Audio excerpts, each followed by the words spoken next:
Hello students. आज हम 10th class की जो हमारी बुक स्टार्ट हुई थी और पहला चैप्टर हमने स्टार्ट किया था। उस पहले चैप्टर को लगभग एक पार्ट है, अपन हाफ से थोड़ा सा कम कवर कर चुके थे। मे भी यहाँ तक आपको अच्छे से समझ में आया होगा। अब हम आगे स्टार्ट करते हैं। देखिए, हमने यहाँ तक देख लिया था कि यहाँ पर एक मालकिन है जिसका एक कुत्ता है जिसका नाम क्या है, ट्रिकी है। ये आपको ध्यान रखना है। और डॉक्टर है एक यहाँ पर जिसका नाम हैरियट है और राइटर भी यही है, ठीक है। और जो मालिक है उसका नाम है मिसेज पॉम्फेरी। तो मिसेज पॉम्फेरी ये मालकिन है। तो वो अपने कुत्ते से इतना प्यार करती है, यानी और प्रोटेक्शन जिसको आप बोलते हैं, कि बहुत ज़्यादा खाने को देती है। उसको चिंता होती है कि कमज़ोर होता जा रहा है। हालांकि देखिए, इस कुत्ते को दोष नहीं है क्योंकि इसको पता नहीं है कि कितना खाना है कितना नहीं खाना है। कुत्ते को जितना दिया जाता है वो खाता रहता है। तो अगर फ्लूड की वजह से, यानी बहुत ज़्यादा खाने की वजह से वो बेचारा बीमार पड़ जाता है। डॉक्टर के बार बार मना करने के बाद भी उसकी जो मालकिन है वो उसके खाने की जो डाइट्स हैं उसको कम नहीं करती है। उसके बाद डॉक्टर ने भी एक योजना बनाई है कि मैं इसको अपने साथ ले जाऊंगा, और वो लेकर भी गए हैं। और उसी दुर्दशा को हम आगे, मतलब जो दुर्दशा तो नहीं बल्कि हाँ, जो मालकिन की जो दशा है उसको दर्शाया जाएगा, ठीक है। तो यहाँ तक हमने देख लिया था कि उसको एक जो डॉग है उसको ब्लैंकेट के अंदर यानी चादर के अंदर लपेटा गया है। द एंटायर स्टाफ, और जो पूरा का पूरा स्टाफ है किसका, मिसेज पॉम्फेरी का, watch roast and maids rust in and out bringing his day beds, his night beds, favourite cousins toys हो गया, रबर रिंग्स हो गई, ब्रेकफास्ट बाउल हो गया, लंच बाउल हो गया, सपर बाउल हो गया। ये सारी चीज़ें लाने के लिए वो इधर उधर दौड़ रहे हैं। भाई नौकर लगे हुए हैं उनके घर में। तो एंटायर यानी सारा का सारा जो भी स्टाफ उस कुत्ते के लिए लगाया गया था रोज मतलब इधर उधर दौड़ने लगा।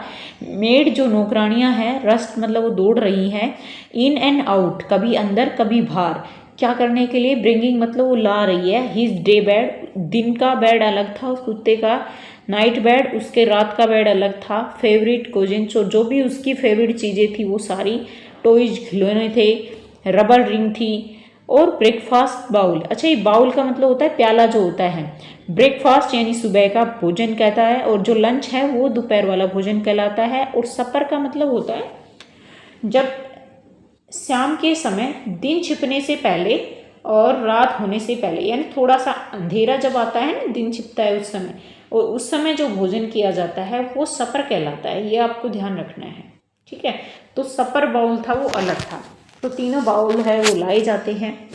Realising that my car would never hold all the stuff. अब मेरे को ये महसूस हुआ कि ये सारी चीज़ें मेरी कार में कैसे आएंगी भाई। मतलब ये स्टफ मतलब सामान, कि पूरा का पूरा सामान मैं कभी नहीं होल्ड करके ले जा सकता। I started to drive away. मैंने तो वो कार क्या कर दी, चलाना शुरू कर दी। एज आई मूड ऑफ, और जैसे ही मैं वहाँ से निकला, मिसेज पॉम्फेरी, और जो मिसेज पॉम्फेरी है यानी जो उस डॉग की मालकिन है, विद ए डिस्पायरिंग क्राई, जोर जोर से रोना शुरू कर देती है, through a harmful of little quotes, और अपनी बाजू के अंदर, यानी उसने अपने हाथ में ले रखा था उसका छोटा सा कोट, थ्रू द विंडो के थ्रू वो मेरे कार में उसको फेंक देती है।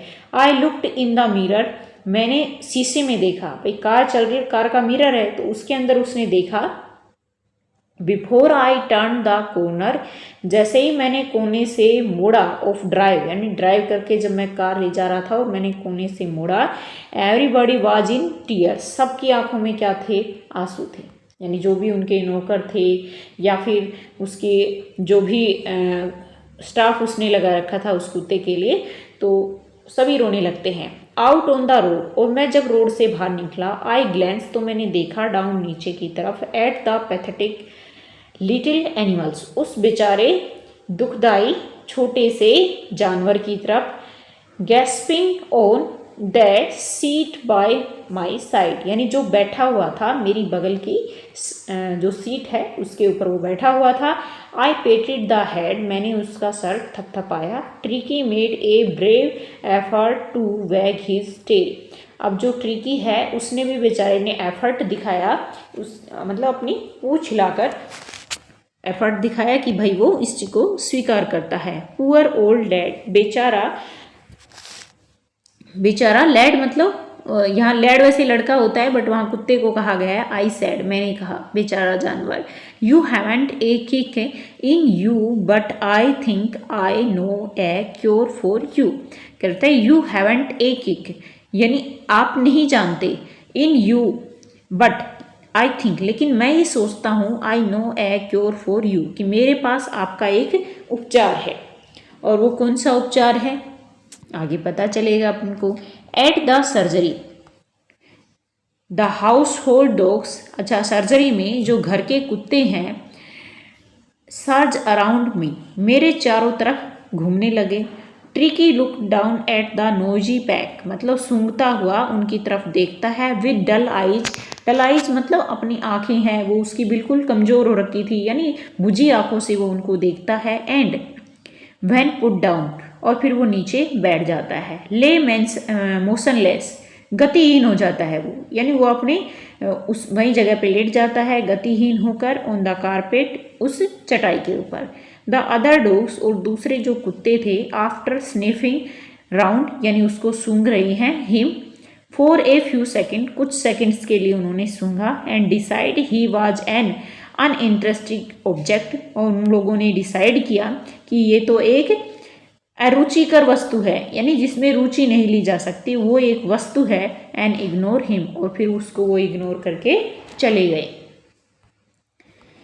I made up A bed for him, मैंने उसके लिए एक बेड बनाया। इन ए वॉर्म लूज बॉक्स, यानी एक खुला सा बॉक्स था उसके अंदर, ताकि वो गर्म रहे। Next to the one where the other dog slept, यानी जहाँ पर दूसरे कुत्ते सोते थे उन्हीं के बगल में। For 2 days I kept an eye on him, 2 दिन तक मैंने उस पर नज़र रखी। गिविंग हिम नो फूड, यानी मैंने उसको कोई भोजन नहीं दिया। बट पेलेंटी ऑफ वाटर, लेकिन पानी पर्याप्त मात्रा में दिया। At the end of second day, दूसरे दिन के अंत में, he started to show some interest in his surroundings, यानी 2 दिन के बाद ही स्टार्टेड, वो शुरू कर देता है, शो सम इंटरेस्ट, कुछ रुचि दिखाना, इन हिज सराउंडिंग्स, अपने आसपास की वस्तुओं में। And on third he begin, और तीसरे दिन ही बिगिन, वो शुरू कर देता है, to whimper when he heard the dogs in the yard, यानी जहाँ पर भी उसने आंगन में कुत्तों की आवाज़ सुनी तो उधर वो अपनी रुचि दिखाना शुरू कर देता है। When I opened the door, जब मैंने दरवाज़ा खोला, tricky ट्रोटेड out and was immediately engulfed by जू, यानी ट्रिकी है और ट्रोटेड आउट, बाहर निकलने की कोशिश करता है, वॉज इमिडिएटली, और तुरंत, engulfed by जू द ग्रेहोल्ड एंड हिज फ्रेंड्स, यानी उसके कुछ दोस्त, यानी कुत्तों की बात यहाँ पर हो रही है, उन्हीं का नाम उन्होंने निकाला है, जू हो गया, ग्रे हाउंड हो गया, या उसके जो दोस्त हैं उनके साथ उन्होंने तुरंत खेलना शुरू कर दिया। After rolling him over and थ्रोटली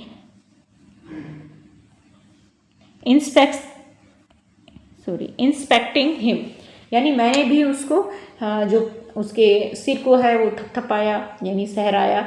अवर यानी उसके सिर के ऊपर से, थ्रोटली इंस्पेक्टिंग हिम, और उसका परीक्षण किया कि भाई वो ठीक है कि नहीं है। The dog move of down and garden, और जो कुत्ते हैं वो नीचे गार्डन की तरफ चले गए। ट्रिकी फॉलोड हिम, ट्रिकी भी उनके पीछे पीछे। Rolling slightly with his surplus fat, यानी अपनी मोटापे की वजह से वो अच्छे से चल तो नहीं पा रहा था, लेकिन वो घिसट घिसट के उनके पीछे जा रहा था। लेटर दैट डे, बाद में उस दिन, I was present A feeding time, यानी जब भोजन का समय हुआ, फीडिंग टाइम यानी जब भोजन का समय हुआ। I watched white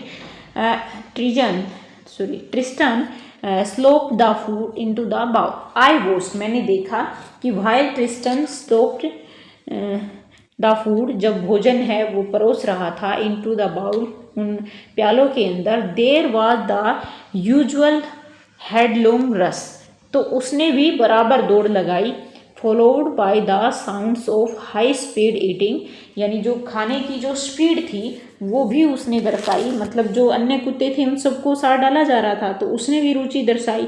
every dogs no, हर कुत्ता जानता था, that if he fell behind, अगर वो पीछे रह गए, द अदर्स, दूसरों से, he was liable to have some competition for the last part of his meal, तो उनके जो भोजन का बचा हुआ जो अंतिम हिस्सा है वो किसी दूसरे कॉम्पिटिटर के पास चला जाएगा। कुत्तों के खाता हुआ आपने देखा होगा कि भाई वो अपनी थाली का खा के फिर दूसरों की तरफ जरूर जाता है। तो कह रहे हैं कि अगर उन्होंने धीरे खाया, तो मान लीजिए इस कुत्ते ने धीरे खाया तो ये अपना जल्दी से खा के इसकी प्लेट में आएगा और जो अंतिम हिस्सा है उसको खा जाएगा। तो ये कॉम्पिटिशन उन कुत्तों के अंदर चला हुआ था।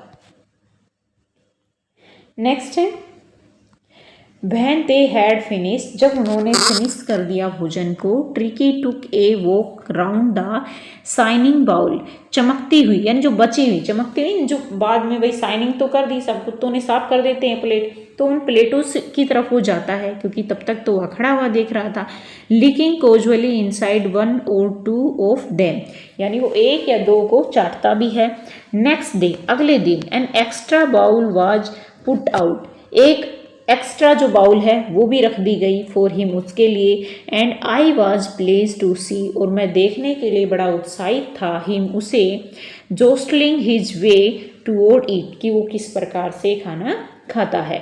From then on his progress was rapid, तभी उसकी जो प्रोग्रेस है वो क्या हुई थी, उसमें सुधार हुआ था और तेजी से सुधार हुआ था। He had no medical treatment, कह रहे कि उसको किसी भी प्रकार की कोई भी मेडिकल उपचार की आवश्यकता नहीं थी, ऑफ एनी काइंड, किसी भी प्रकार की, but all day he run about with dogs, पूरे दिन वो किसके पीछे घूमता था, कुत्तों के पीछे घूमता था। ज्वाइनिंग इन देयर फ्रेंडली स्क्रीमेज, सिर्फ वो अपने दोस्तों की जो भौंकने की आवाज़ है उसको वो ज्वाइन कर रहा था। He discovered the joy of being bowl hour, कह रहे कि वो सिर्फ खोज रहा था उन बाउल के अंदर, यानी उन प्यालों के अंदर उस खुशी को। And tempered on the crest every few minutes, और हर मिनट वो अपने उस ट्रैम्प को, यानी अपने जो खाने की जो स्पीड है उसको बढ़ाने की कोशिश कर रहा था। He became an expected member of the gang, और धीरे धीरे उन कुत्तों का, उस गैंग का हिस्सा वो बन गया। भाई कुत्ते हैं वो अपने मेंबर को इतनी जल्दी एक्सेप्ट नहीं करते हैं, तो जब वो धीरे धीरे उनके अंदर रहा तो उनका वो एक्सेप्टेड मेंबर है वो बन गया। And unlikely silky little object among the shaggy crew, silky little object यानी सिल्की, थोड़ी सी जो रेशमी वस्तु है, अमंग द सैगी क्रू, उनके क्रू के अंदर, क्रू मतलब दल, फाइटिंग लाइक ए टाइगर, वो धीरे धीरे एक टाइगर की तरह उनके साथ लड़ने लगा। फॉर हिज शेयर, अपने हिस्से के लिए। एट मील टाइम, भोजन के समय। एंड हंटिंग रैट्स, और चूहों का शिकार करने लगा। In old hen house at the night, रात के समय जो मुर्गों का घर था उनके अंदर। He had never had such A time in his life, और इस प्रकार का समय शायद ही उसने कभी अपने जीवन में देखा होगा। तो बचा हुआ जो पार्ट्स है वो अपने अगले जो वीडियो है उसके अंदर कंप्लीट कर दिया जाएगा, थोड़ा ही हिस्सा बचा है। तो आज के वीडियो में इतना ही। अगर वीडियो पसंद आई है तो लाइक, शेयर एंड सब्सक्राइब जरूर करें।